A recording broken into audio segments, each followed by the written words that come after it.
This tour will be mostly just sleep and being happy to be away from, missing that child of mine.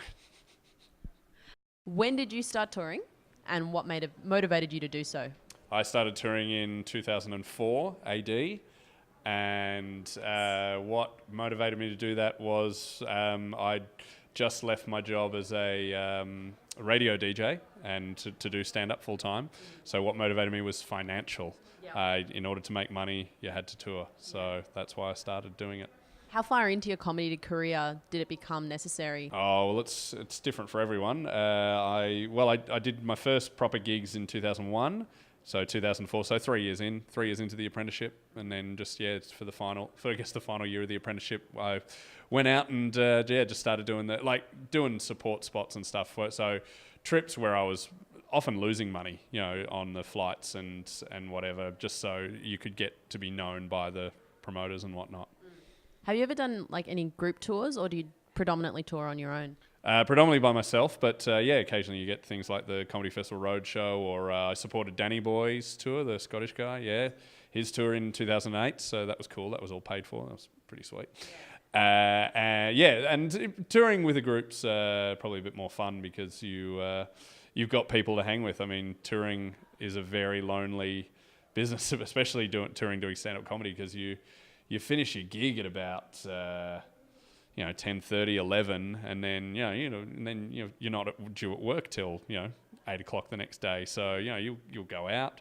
Let's just say I know most of the bars that'll stay open late in all the major capital cities. You always say, I'm going to write. I'm going to do a lot of writing and get it done. But if we're honest, we only spend about half the time that we intend to do writing actually writing.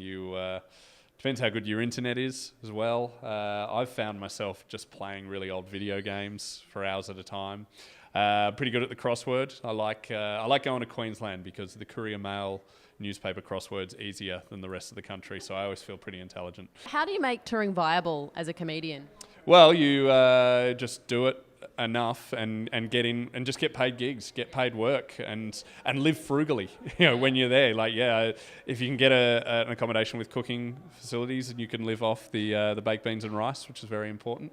You just work. That's how you do it. Yeah. Do you have any advice for comedians who might like to start touring? Don't go until you're ready. First impressions are really important. I would say, wait till the third year of your apprenticeship. Wait till you can definitely do at least 20 minutes of gold before you start. But if you want to go up and just do 10-minute spots where you're going to kill, that will help you.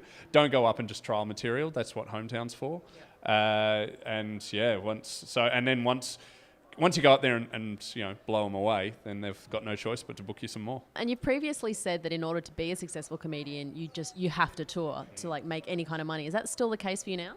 For me, yeah, absolutely. Oh, not so much. I've got a bit of TV work doing the audience warm up, so I could probably live off TV warm up if I stayed at home. But that you don't grow as a comedian that way. I've got to go on the road and do proper stand up comedy club gigs in order to keep getting better. So yeah, and also TV. I could get sacked tomorrow, and then suddenly my comedy's not as good as it was. So yes, you have to keep doing it. Any memorable touring stories you can tell me? Once in Adelaide, a guy ran the stage to throw a punch at me. That was kind of fun. This was back at the old PJ O'Brien's, where they used to have a professional MC and then a bunch of open micers, and then a professional would headline. I was the headline that night. And there was this drunk guy, who'd been at the pub all day, so he hadn't even paid to get in. And he was just heckling all the open micers. And I felt quite paternal towards them. I was like, hey, they're little baby comics. You don't heckle them. They don't have you can heckle me. It's fine.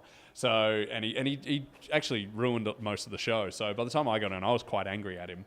And then I started about 10 minutes in. Surely enough, he said, and I was already angry, so I probably should have. You should build up your heckle, put down, start gently, and then get harsher. I went very hard. I said, mate, why do you need attention? Didn't your dad fuck you enough when you were a child?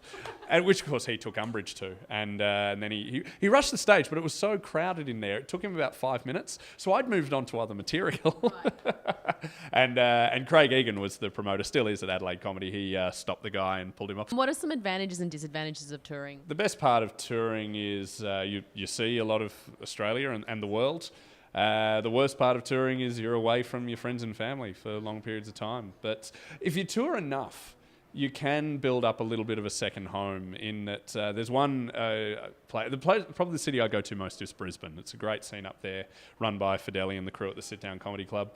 And I go up there so often, like 3, 4, 5 times a year, and I know where the late night bars are. There's one bar in Queen Street Mall where I've gone in enough over time that they think I'm hospitality because I'm always in at night and I get a discount.